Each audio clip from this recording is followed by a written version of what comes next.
सही उत्तर के लिए आपको खुद ही चेक करना है कि what is the right answer. विकल्प आपको इसमें चूज़ करने होंगे। विकल्प चूज़ करने वाला क्वेश्चन आपका आ गया। देखें इसमें बहुत ही अच्छे तरीके से आपको समझ में आएगा ये। जैसे कि यदि मैं पहले ही क्वेश्चन की बात करूं, पहले क्वेश्चन में दे रखा है सॉल्यूशन, आपको टिक लगाना है बस। लेकिन टिक लगाने के लिए कुछ चीज़ें आपको रिवीजन करके, यानी कि इसको सॉल्व करके ही आपका आंसर आएगा। जैसे कि यदि मैं बात करूं सबसे पहले 9, इसमें है सेक स्क्वायर ए माइनस 9 tan स्क्वायर ए।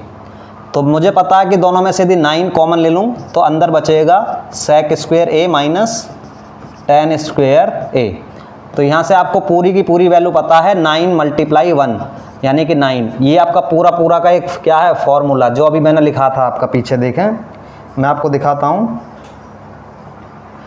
पीछे फॉर्मूले मैंने लिखा था।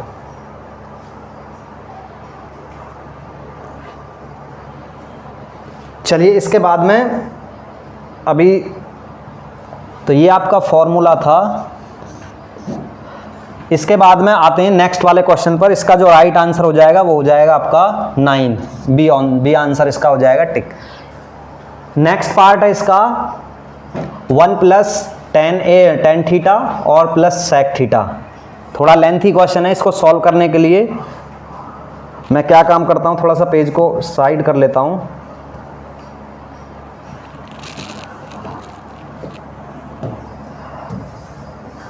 देखें सेकंड वाला आंसर इसका तभी निकलेगा जब आप इसको खुद सॉल्व करके देखोगे। जैसे कि 1 प्लस कितना है tan थीटा और प्लस sec थीटा। इसके बाद में 1 plus cot theta minus cosec theta. इसके बाद में इसको सॉल्व करना है। तो मैंने बताया आपको करना क्या है,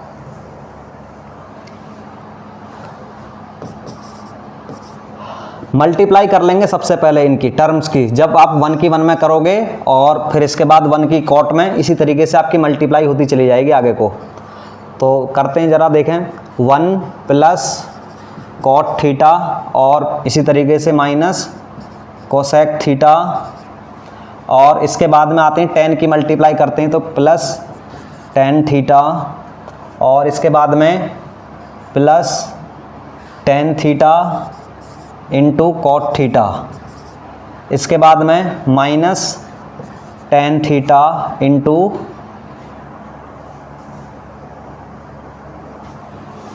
minus tan theta into cosec theta. इसके बाद में आते हैं सेक थीटा। 1 की मल्टीप्लाई होगी, फिर इसमें तीनों में टर्म में अलग अलग मल्टीप्लाई हो जाएगी। सेक थीटा और क्या आएगा plus sec theta into cot theta minus sec theta into cosec theta. जितने भी आपके वेरिएबल्स हैं जो आपको दे रखे हैं, इनमें से कहीं ना कहीं कुछ कैंसिल आउट होंगे। जैसे आपको पता है tan इसका अपोजिट होता है, ये हो गया 1 और 1 हो जाएगा यहाँ पे 2, प्लस इसी तरीके से कॉट होता है cos theta upon sine theta. इसी तरीके से ये होता है आपका कोसेक थीटा, क्या होता है 1 अपॉन साइन थीटा, प्लस ये होता है आपका साइन थीटा बटे कॉस थीटा। इसी तरीके से आपका ये कट गया है और ये आ जाएगा आपका tan को लिख सकते हैं आप sine theta upon cos theta into cosec को लिख सकते हैं 1 upon sine theta. Sine theta से साइन थीटा कट जाएगा यहाँ पर। सेक थीटा को लिख सकते हैं 1 upon cos theta plus sec theta into cot theta. Sec को आप लिख सकते हैं 1 अपॉन कॉस थीटा और कॉट थीटा को cos theta upon sine theta. देखें सिर्फ इसके आंसर को निकालने के लिए इतना क्वेश्चन सॉल्व करना पड़ रहा है हमको, इसलिए ध्यान से सुनेंगे ज़रा। 2 प्लस, देखें क्या चीज़ कट गई यहाँ पर, कुछ सेम वैल्यू आएंगी कहीं ना कहीं। कॉस से कॉस कट गया 1 अपॉन साइन, प्लस का 1 अपॉन साइन थीटा। इसी तरीके से माइनस ये बचेगा हमारे पास में माइनस का 1 अपॉन साइन थीटा। ये पूरा टर्म कट गया, यहाँ से कॉस वाली पूरी टर्म कट गई। बची क्या हमारे पास में टर्म बचेगी cos theta upon sine theta और कितना टर्म बचेगी हमारे पास में, ये आ जाएगी plus sine theta upon cos theta. और क्या आएगी हमारे पास में, ये वैल्यू निकल करके आएगी हमारे पास -1 upon sine theta into cos theta 2 plus, ये जब आप इसको सॉल्व करोगे तो ये हो जाएगा देखो sine square theta plus cos square theta -1 upon ये हो जाएगा sine theta into cos theta, ये हो जाएगा 2 plus 1 -1 upon sine theta into cos theta, ये कट के 0 हो जाएगा। तो आंसर आएगा हमारा 2। कौन सा आंसर है इसमें, विकल्प नंबर है कौन सा, सी। इसी तरीके से आपका थर्ड वाला पार्ट है, देखें ये काफ़ी लेंथी क्वेश्चन था जो आपको अभी मैंने कराया है।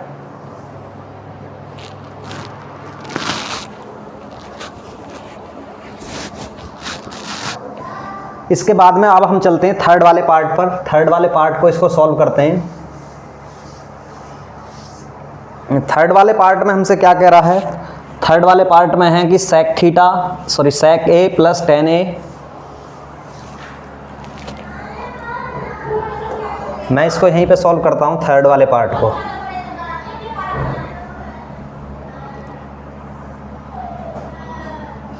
देखें ध्यान से, sec a और plus tan a into 1 minus sine a। आपको पता sec a minus plus tan a को किस टर्म में लिख सकते हैं आप, 1 अपॉन कॉस a और प्लस साइन a बटे कॉस a, ये हो जाएगा आगे निकल करके 1 माइनस साइन a। जब आप इसको सॉल्व करेंगे तो आएगा 1 plus sine a upon cos a into 1 minus sine a। 1 plus sine a और 1 माइनस साइन a क्या होता है, ये फॉर्मूला जनरेट हो जाता है यहाँ algebraic a square minus b square का। तो निकल कर आ जाएगा 1 minus sine square a upon cos a। ये ऊपर हो जाएगी वैल्यू किसके इक्वल होती है, कॉस स्क्वायर a अपॉन में कॉस a। एक कॉस से कॉस से कट गया, बचा क्या हमारे पास कॉस a। कॉस a कहाँ पर है इसमें ऑप्शन में, लास्ट वाला डी वाला आंसर हो जाएगा इसमें आपका। कौन सा आंसर है इसका, डी वाला आंसर इसका सही है। इसके बाद में जो नेक्स्ट है आपका, ये है आपका फोर्थ वाले पार्ट में क्या है, 1 plus tan square a upon 1 plus cot square a। तो आपसे एग्जैक्ट आंसर पूछ रहा है कि क्या आएगा इसका निकल करके। आपको पता 1 प्लस tan स्क्वायर a किसके बराबर होता है, sec स्क्वायर a। इसके बाद में कॉट स्क्वायर a को भी आप लिख सकते हैं क्या, चलिए 1 प्लस कॉट स्क्वायर a। इसके बाद में जो बचा है हमारे पास में 1 प्लस कॉट स्क्वायर a किसके इक्वल हो जाता है, ये हो जाता है cosec square a minus cot square a।